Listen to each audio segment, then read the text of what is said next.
সন্তানের অকথ্য গালাগালের প্রতিবাদ করায় গর্ভের সন্তানের হাতেই খুন হতে হলো বৃদ্ধা সুফিয়া বেগমের।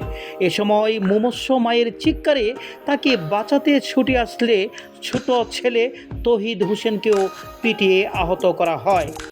যে মা 10 মাস 10 দিন গর্ভে ধারণ করেছে, নিজে না খেয়ে ছেলেকে খাইয়েছে, সে ছেলের দায়ের কূপে 70 বৎসরের বৃদ্ধা মায়ের মৃত্যুর ঘটনায় এলাকায় নেমে এসেছে শোকের ছায়া।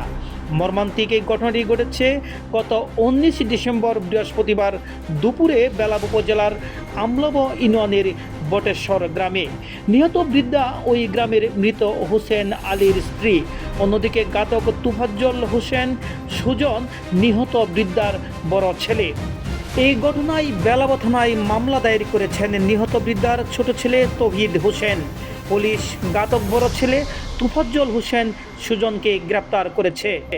মারছে হলো তার সুজন মিয়া মারছে, তার স্ত্রী, তার ছেলে, এরা তিনজনে মিলে মারছে। দাও আনছিল, কোদাল দিয়া মাথায় আঘাত করছে, বাঁশ দিয়েও মারছে। তার দিকে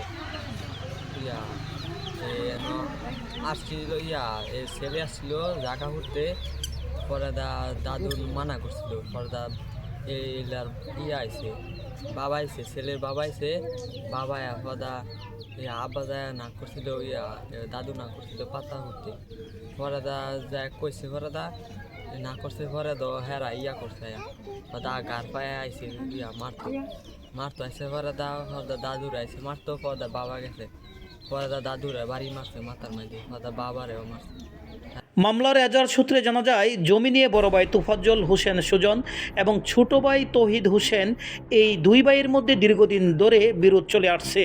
গত 19 ডিসেম্বর দুপুরে সাফিয়া বেগম বাড়ির আঙ্গিনা পরিষ্কার করার সময় বড় ছেলে তোফাজ্জল হোসেন সুজন তার বৃদ্ধ মা সাফিয়া বেগমকে উদ্দেশ্য করে অকথ্য ভাষায় গালাগাল করতে থাকে। তার মা গালাগালের প্রতিবাদ করলে সুজন তার হাতে থাকা ধারালো দা দিয়ে মায়ের মাথায় আঘাত করে। বৃদ্ধ মায়ের ডাক শিকারে তাকে বাঁচাতে ছুটে আসে ছোট ছেলে তৌহিদ হোসেন। এ সময় তাকেও পিটিয়ে আহত করা হয়।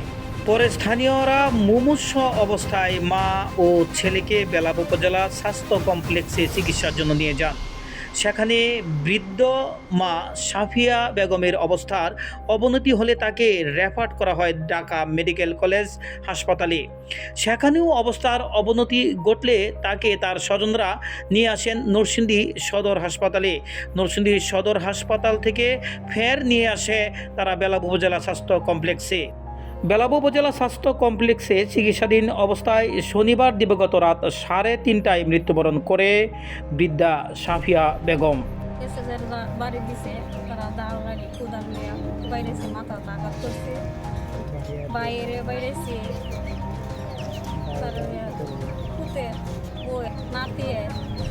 বেলাব উপজেলার বটেশ্বর নামক গ্রামে গত 19 তারিখ দুপুর আনুমানিক 12:30টার দিকে ছেলে কর্তৃক মায়ের সাথে ঝগড়া বিবাদ হয়। সেই ঝগড়া বিবাদে ছোট ছেলেও মায়ের পক্ষ হয়ে আসার প্রেক্ষিতে ঝগড়া বিবাদের এক পর্যায়ে বড় ছেলে এবং বড় ছেলের সাথে তার ভিকটিমের নাতি এবং বড় ছেলের বউ, তারা দেশীয় অস্ত্র নিয়ে ভিকটিমের উপর আক্রমণ করে এক পর্যায়ে ভিকটিম এবং ভিকটিমের ছোট ছেলে গুরুতর আহত হয়। আহত হলে তাদেরকে তৎক্ষণাৎ স্থানীয় লোকজন উদ্ধার করে হাসপাতালে প্রেরণ করে। তো ঘটনার এক পর্যায়ে 20 তারিখ দুপুরে আমাদের কাছে যখন বাদী পক্ষ একটি এজাহার দায়ের করে মারামারি ঘটনার প্রেক্ষিতে, আমরা তাৎক্ষণিকভাবে ঘটনার খোঁজ খবর নিয়ে ঘটনা আনুমানিক দুইটা মামলা রেকর্ড করা হয়। পরবর্তীতে চিকিৎসাধীন অবস্থায় ভিকটিম বেলাব হাসপাতালে মারা যায়। তারপরে আমরা মারামারি মামলা রেকর্ড হওয়ার সাথে সাথেই আমরা 1 নম্বর ঘটনার মূল অভিযুক্ত 1 নম্বর আসামিকে গ্রেপ্তার করি। আমরা সংবাদ পাই রাত্রি অনুমান 3 ঘটিকার সময় ভিকটিম বেলাব হাসপাতালে মারা গিয়েছে। এর প্রেক্ষিতে আমরা পরবর্তী আইনগত ব্যবস্থার জন্য আমরা আদালতে একটি হত্যা মামলার ধারা সংযুক্তের জন্য আবেদন করি।